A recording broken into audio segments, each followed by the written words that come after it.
esbarramos, em primeiro lugar, com a mentalidade dos juízes, que não por culpa, eu aqui não responsabilizo os juízes como tais, mas vamos dizer, por uma falta de concepção ou de uma preparação mais adequada, acabam pensando que o recurso a esses meios alternativos por parte do judiciário, sobretudo por parte do juiz, é uma atividade secundária, é uma atividade, de certo modo, degradada, quando, na verdade, todos nós sabemos que não o é.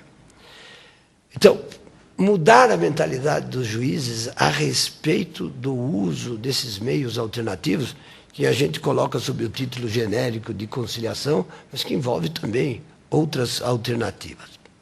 Então, mudar. Isso só é possível com um movimento que abranja todo o judiciário brasileiro e que venha como o objeto de uma política nacional, que, de certo modo, incentive o judiciário a repensar o exercício das suas funções, e num sentido muito específico, que é não apenas de revalorizar a função desses meios alternativos, mas, sobretudo, de mostrar como esses meios alternativos podem, de algum modo, atenuar sobremaneira essa crise com a qual o judiciário não consegue conviver de um modo harmonioso. E com resultados práticos altamente favoráveis, porque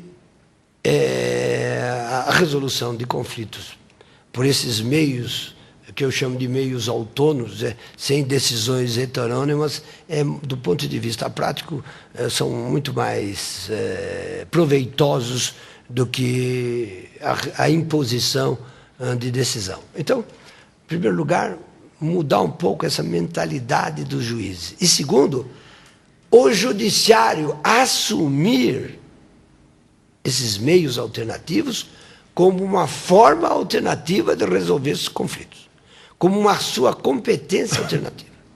O que eu penso, e não sei se os nossos ilustres palestrantes de hoje estão de acordo com isso, mas o meu ponto de vista é que o judiciário tem que assumir esses meios alternativos como uma função ligada à sua função jurisdicional, não como alguma coisa estranha à função jurisdicional, mas alguma coisa posta à disposição da sociedade como alternativa à solução tradicional mediante produção de sentença. Isto pode não apenas atenuar essa crise, mas pode concorrer para uma mudança extremamente saudável do ponto de vista institucional da própria concepção do judiciário, como pode ter resultados práticos no seio social, muito mais duradouros, concorrer para uma sociedade utopicamente muito mais pacífica, que torne a vida humana mais digna de ser vivida do que aquela com as quais a gente convive hoje.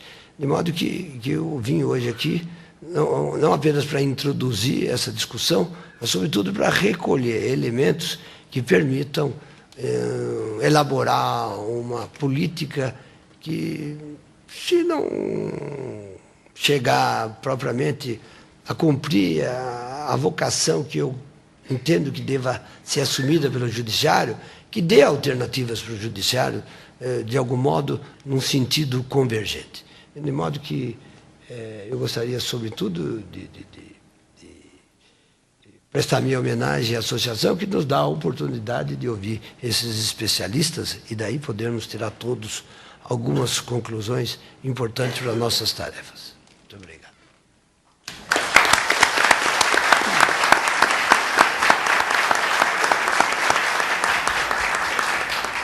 Nós destacamos e agradecemos a presença do desembargador federal Luiz Carlos Cândido Martins Sotero da Silva, presidente do Tribunal Regional do Trabalho da 15ª Região. Passamos a palavra à Sua Excelência, o ministro do Superior Tribunal de Justiça, Gilson Dipp, digníssimo Corregedor Nacional de Justiça.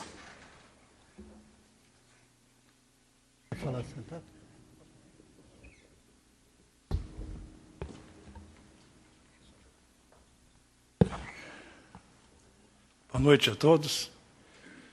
quero cumprimentá-los na pessoa do meu estimado presidente do Supremo Tribunal Federal e do Conselho Nacional de Justiça, ministro César Peluso, do presidente da Associação dos Advogados de São Paulo, Dr. Fábio Ferreira, do meu querido amigo, desembargador Viana Santos, presidente do Tribunal de Justiça do Estado de São Paulo. Meus companheiros de painel, conselheira Morgana Richa, Dr. Kazu Watanabe, os membros do Instituto Vitor Nunes Leal, Dr. Pedro Gordilho e doutora Lúcia Peluso. Senhores advogados, magistrados, juízes, eu não vou declinar o nome de todos os conhecidos e amigos que aqui estão.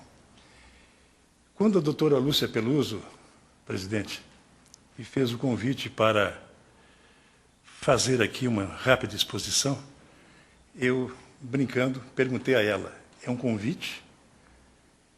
Quem está lhe convidando é o meu marido, César Peluso. Digo, bom, então não é convite, é ordem. E como bom soldado, eu estou aqui, mas com muito prazer. O Judiciário brasileiro, em 2008, segundo estimativas, teria 60 milhões de processos em andamento.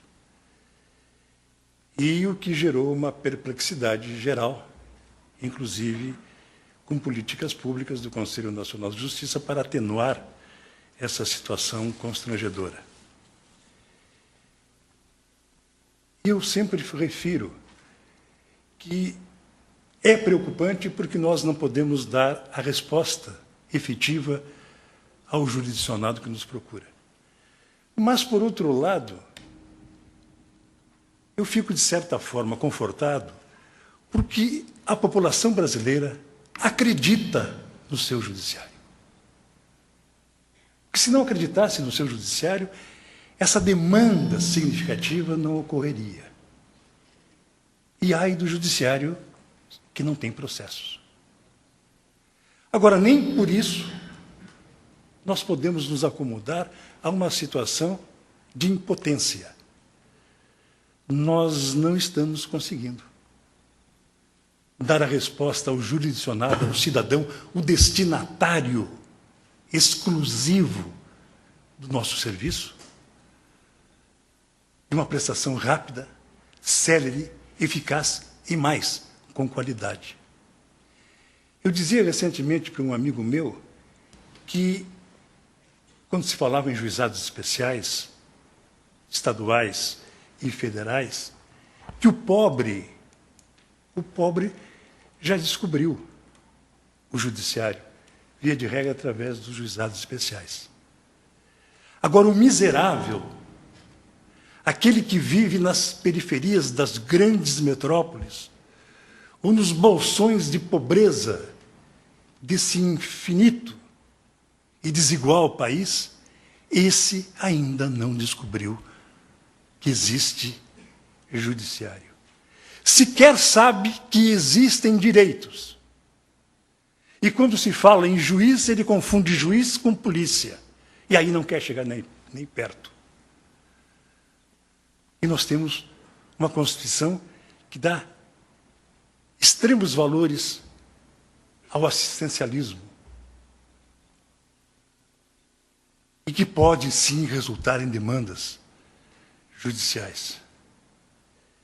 Então é preciso que nós tivéssemos, e precisamos que nós tenhamos, uma reação. Eu diria que a controvérsia é matéria-prima dos bacharéis em direito. Aí, lato sensu, do advogado ao juiz, ao procurador. E no paraíso, segundo consta, não há dissenso. Logo, lá estaríamos todos desempregados.